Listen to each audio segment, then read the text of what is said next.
జైల్లో ఉన్నా అయినా పర్వాలేదు. ఆ రోజుటి నుంచి నా మనసులో ఒక పట్టిన గట్టి కోరిక ఏంటంటే, నేను పుట్టినటువంటి ఈ గడ్డకు తెలుగు తల్లికి జలహారతి ఇవ్వాలి, ప్రతి ఒక్క ఎకరాకు నీళ్లు ఇవ్వాలనే సంకల్పంతో, దృఢమైన సంకల్పంతో నేను ముందుకు పోతున్నాను. నీళ్లుంటే అన్ని సమస్యలు పరిష్కారం చేయగలుగుతాం. ఆ నీరు లేకపోతే అన్ని సమస్యలు వస్తాయి. కావేరి పైన ఎంత గొడవ జరిగిందో చూశాం. ఇంకొక పక్కన ఈరోజు కొంతమంది రాజకీయం కోసం నీటి సమస్యలు తీసుకొస్తున్నారు.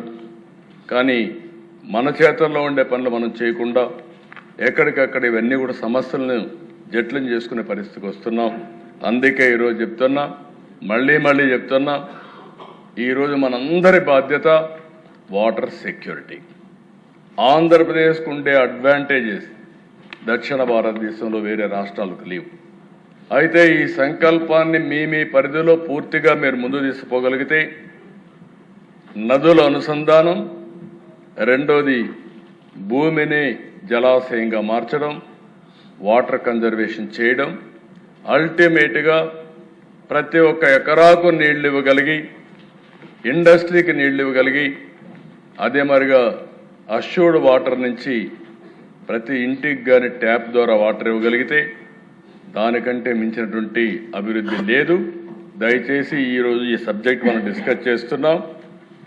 ఒక నిర్దిష్టమైన టైం బౌండ్ ప్రోగ్రాం పెట్టుకొని పూర్తి చేస్తాం. చేయడమే కాదు, ఒక బ్లూ ప్రింట్ కూడా తయారు చేస్తాం తొందరలోనే. ఒక టైం బౌండ్ ప్రోగ్రాం పెట్టుకొని ఏ విధంగా చేయాలో చేసుకుంటూ ముందుకు పోయి ప్రతి ఒక్క ఎకరాకు నీళ్ళు ఇచ్చే బాధ్యత, త్రాగడానికి కూడా ఒక క్వాలిటీ వాటర్ ఇచ్చే బాధ్యత, ఇండస్ట్రీకి నీళ్ళు ఇచ్చే బాధ్యత తీసుకొని ఈ రాష్ట్రం రుణం తీర్చుకుందాం. దయచేసి అందరూ సహకరించవలసిందిగా మరొక్కసారి కోరుకుంటూ నమస్కారాలు. ముఖ్యమంత్రి గారు, మీ సలహా మేరకు త్వరలోనే ఎమ్మెల్యేలని ఎమ్మెల్సీలని అందరినీ పోలవరం తీసుకొచ్చి ఏర్పాటు చేస్తాం సార్, మా మంత్రి గారితో కోఆర్డినేట్ చేసుకొని.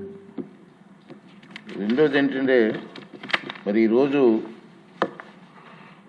నిధుల కొరకు అభ్యర్థులపై ఓటింగ్ ఇవ్వాల్సిన అవసరం ఉంది.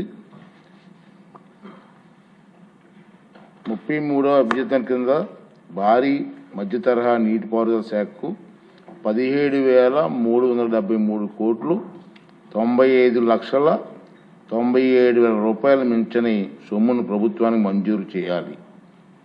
అలాగే 34వ అభ్యర్థన కింద చిన్న తరహా నీటిపారుదల శాఖకు 870 కోట్లు 76,27,000 రూపాయలకు మించని సొమ్మును ప్రభుత్వానికి మంజూరు చేయాలి.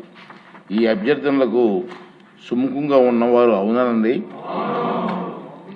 వ్యతిరేకంగా ఉన్నవారు కాదనండి. అవునన్నారు, అందరూ అవునన్నారు. నిధుల కొరకు అభ్యర్థులకు మంజూరు చేయడమైంది. తర్వాత ముఖ్యమైన విషయం అయితే, మన అసెంబ్లీ స్టార్టింగ్లో గవర్నర్ గారు వచ్చి స్పీచ్ ఇవ్వడం జరిగింది, మీ అందరికీ తెలుసు. దానిపైన మన సభలో ఒక తీర్మానం చేసి థ్యాంక్స్ చెప్తూ ఒక లెటర్ రాసాం. గవర్నర్ గారి నుంచి మళ్ళీ లెటర్ వచ్చింది, మనం పంపించిన లెటర్ అందిందని వారు కూడా లెటర్ పంపించడం జరిగింది. అది సభ సమక్షంలో జరుగుతుందని చెప్పి మనకు చూస్తున్నాను. రెండోది ఏంటంటే, ఈవేళ సాయంత్రం 4 గంటలకి మళ్ళీ స్పోర్ట్స్ ఉంటాయి మనకి. అందరూ వచ్చి దయించి ఆఖరి రోజు పూర్తవుతుంది. లేదు, హ్యాండిక్యాప్డ్ అంటే హెవీ వెయిట్ ఉన్న వాళ్ళు అవుతారు, అలాగా మా మామూలుగా ఉంటారు. అందరూ వచ్చి కార్యక్రమాన్ని విజయవంతం చేయవలసిందిగా 3 గంటలకే స్టార్ట్ చేద్దాం. ఈరోజు క్లోజ్ చేద్దాం రేట్లన్నీ కూడా. మళ్ళీ మనం ఈనాటి సమావేశం ఇంతటితో ముగిసింది. తిరిగి శుక్రవారం అంటే 27 ఫిబ్రవరి 26న ఉదయం 9 గంటలకు కలుద్దాం. థ్యాంక్ యూ అండి. Thank you.